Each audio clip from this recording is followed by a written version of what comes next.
एक ऐसा शख्स जिन्हें हमारे देश की सुप्रीम कोर्ट सच्चा भारतीय मानती ही नहीं, इलेक्शन कमीशन उनके ऊपर विश्वास करता ही नहीं, भारतीय जनता पार्टी के नेता उन्हें पप्पू कहते हैं, हमारे देश की गोदी मीडिया उनकी न्यूज़ अपने चैनल पर चलाती ही नहीं, ईडी सीबीआई बिना कारण के ही उन्हें परेशान करती रहती हैं। आप जानते हैं उस शख्स का क्या नाम है? उस शख्स का नाम है राहुल गांधी।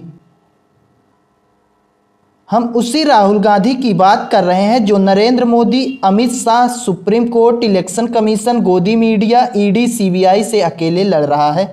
हम उसी राहुल गांधी की बात कर रहे हैं जो Narendra Modi, Amit Shah, supreme court, election commission, गोदी मीडिया, ईडी सीबीआई सबसे अकेले लड़ रहा है। किसी इलेक्शन में राहुल गांधी की हार के बाद जनता बड़े आसानी से कह देती है कि राहुल गांधी कमज़ोर हैं, मोदी का सामना नहीं कर पा रहे हैं। लेकिन हमारे देश की जनता को यह नहीं पता है कि राहुल गांधी का मुकाबला केवल मोदी से नहीं है।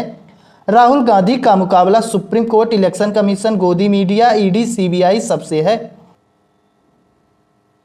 इसमें कोई अतिशयोक्ति नहीं होगी अगर हम कहें कि राहुल गांधी जितना मजबूती के साथ विपक्ष का नेतृत्व कर रहे हैं, उतनी मजबूती के साथ आज तक कोई भी विपक्ष का नेतृत्व नहीं कर पाया।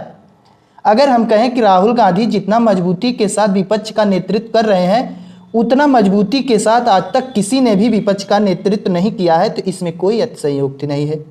क्योंकि आज की ईडी सीबीआई, गोदी मीडिया, इलेक्शन कमीशन जितना सत्ता पक्ष के साथ है, उतना कभी भी किसी सत्ता को इन संस्थाओं का सहयोग नहीं मिला। जिस प्रकार आज की गोदी media, election commission, ED CBI, supreme court सरकार के साथ डटकर खड़े हैं, उतना सहयोग कभी भी इन संस्थाओं ने किसी सरकार का नहीं किया। क्योंकि पिछली सरकारों ने इन संस्थाओं का दुरुपयोग नहीं किया, ईमानदारी से इन्हें कार्य करने की छूट मिली रही। लेकिन आज इन संस्थाओं का पूरी तरीके से दुरुपयोग किया जा रहा है। तो ऐसे में राहुल गांधी को इन सभी संस्थाओं के खिलाफ लड़ना पड़ रहा है। तो हम कैसे मान लें कि राहुल गांधी एक कमज़ोर नेता हैं?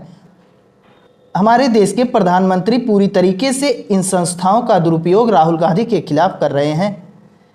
इंदिरा गांधी जिन्हें कभी कभी भारतीय जनता पार्टी द्वारा तानाशाह की संज्ञा दी जाती है, उन्होंने भी जो है इतना इन संस्थाओं का दुरुपयोग नहीं किया, बल्कि इन संस्थाओं ने ही इंदिरा गांधी के खिलाफ डटकर मुकाबला किया। सुप्रीम कोर्ट और इंदिरा गांधी के बीच ऐसे मुकाबला चलता था जैसे लग रहा है भारत पाकिस्तान के बीच युद्ध चल रहा हो।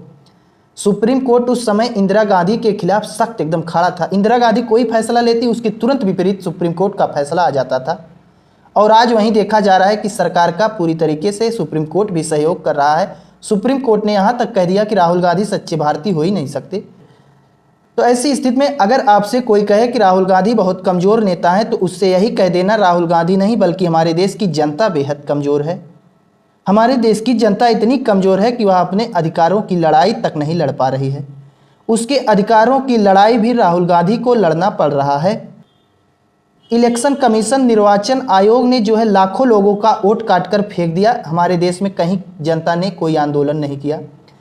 इन जो लाखों लोगों का वोट काटकर फेंका गया है, उनके अधिकारों की भी लड़ाई राहुल गांधी लड़ रहे हैं। उन्हें वोट का अधिकार दिलाने की बात भी राहुल गांधी कर रहे हैं। लेकिन हमारे देश की जनता कहीं कोई आंदोलन तक नहीं कर पा रही है। हमारे देश के नेताओं को केवल आंदोलन करना पड़ रहा है। बिहार में लाखों लोगों का वोट कट गया। कहीं आपने कभी सुना कि बिहार में जनता ने बहुत आंदोलन किया? कभी कोई आंदोलन नहीं किया गया। हमारे देश की जनता को लगता है कि राहुल गांधी अपनी सत्ता के लिए सरकार से लड़े मरे, हमें क्या करना है। हमारे देश की जनता में यह भ्रम फैल गया है कि राहुल गांधी अपनी सत्ता के लिए, हम लोगों के अधिकार के लिए लड़ेंगे मरेंगे। हम लोग क्यों जाएं वहाँ पर? चलो हमने भी मान लिया कि राहुल गांधी सत्ता के लिए लड़ेंगे मरेंगे, लेकिन राहुल गांधी को सत्ता ना मिली तब भी उनका जीवन बड़े आराम से गुजर जाएगा। लेकिन क्या हमारे देश की जनता अपना अधिकार, अपना हक खोने के बाद आराम से जीवन यापन कर पाएगी? क्या हमारे देश की जनता तानाशाही वाले राज्य को भूल गई है कि तानाशाही में जनता का किस प्रकार से शोषण किया जाता है? किस प्रकार तानाशाही में जनता का शोषण होता है? हमारे देश की जनता क्या भूल गई?